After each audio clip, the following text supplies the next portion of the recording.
There are many sideline pundits who are speculating, will the agreement between Israel and Hamas hold? How long will it take before Israel starts bombing somebody somewhere again? And all kinds of other questions. I'm Diane Sare, and it is October 14th. And of course, yesterday we had the very historic signing in Sharm el-Sheikh, Egypt, of the first phase of the peace proposal put forward by Donald Trump and Bibi Netanyahu, probably somewhat against his will. And we did have yesterday the release of 20 hostages, the last 20 living hostages held by Hamas, and the bodies of, I think, 4 more.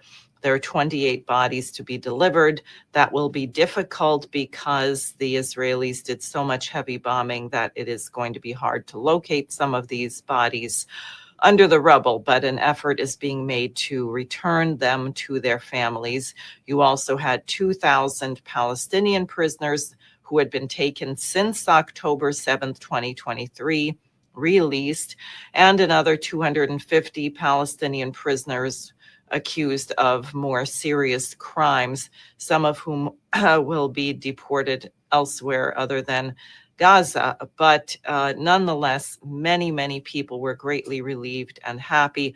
Another cause for happiness for which we should thank Lieutenant Colonel retired Tony Aguiar is that the Gaza Humanitarian Foundation has been shut, and that hopefully, I'm sure by now, some of the 6,000 trucks that have been waiting outside of the Gaza Strip with food and humanitarian aid are being allowed in.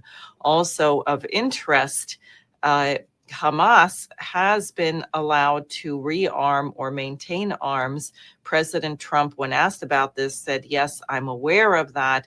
We need them to stabilize the region. You can imagine people returning to their bombed out homes, looting, desperate for food, starving, and various factions, including the factions that were armed by the Israelis to fight Hamas, and who were, I think, Shabab is the name of the character heading this operation, who were stealing the food and charging outrageous prices. So Hamas is now trying to calm the situation. And it's very interesting that President Trump said that he was aware of this, that he had authorized it, approved of it, he said, for a time.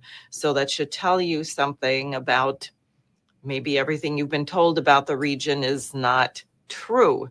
Now, the more challenging part, and most urgently, reconstruction. Already, as of a few days ago, Egyptian bulldozers were moving into Gaza, but they need many more.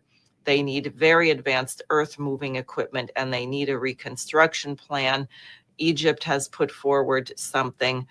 There is the horrible Riviera plan of Jared Kushner, which I hope they won't be doing. And most important, Lyndon LaRouche's Oasis plan, which everyone watching should study.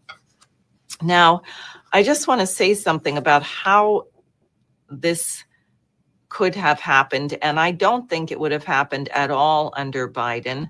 I do think a factor is that President Trump wants to have a legacy as a peacemaker, although he and the people around him, because of various flawed axioms or inordinate amounts of Zionist lobbyist money, have not been making decisions that would lead to peace.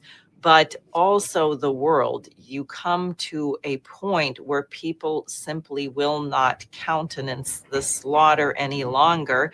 And I know one of the Israeli peace negotiators, Gershon Baskin, actually said that he thinks a tipping point was when the Israelis attempted to kill the negotiators for Hamas in Qatar. I suspect that perhaps the Charlie Kirk assassination was another tipping point. Whoever carried out the assassination, the fact that you have so many people now raising the question of his view on Israel and his beginning to question perhaps what happened October 7th, and then his saying that he had lost a $2 million a year donor and he could no longer carry water for the Israel lobby, in effect, just 48 hours before his death. Does that mean that's who killed him? No, not necessarily. It could be totally coincidental, but the fact that it's a question may be one of those factors that led President Trump to say that AIPAC doesn't have the control over Congress that it used to. Now, otherwise, there's been skirmishes between Pakistan and Afghanistan that have led to people getting killed. It looks like the focus of the leftover British Empire is on China. So you had a Chinese chip factory just seized by the Dutch government, which is really pretty outrageous, saying they're afraid of them spying. And we have the situation in Ukraine where President Trump keeps talking about whether he's going to send Tomahawk missiles or not. This is really not very helpful. It indicates the role of some of the people around him, like Keith Kellogg, who is just insane on these questions. And the Financial Times,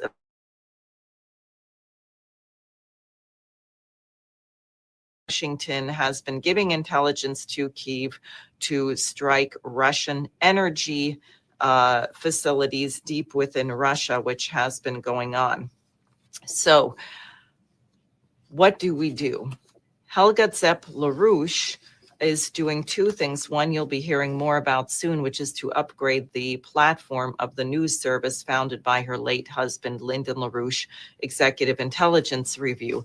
We are going to have not only online media to read, but also video and audio of the morning updates, as Harley has been doing a certain kind of update, but also exclusive interviews with many of the military, diplomatic, and other experts who have been collaborators of the LaRouches over some time.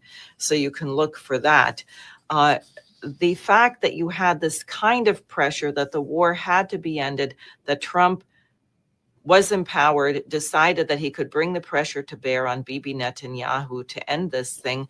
And I think for these reasons that it's probably not likely that Bibi Netanyahu is going to start bombing Iran, but I could be wrong. I think there is a very strong desire to make this work. The only way it will work, however, is that the entire framework of international relations has to change.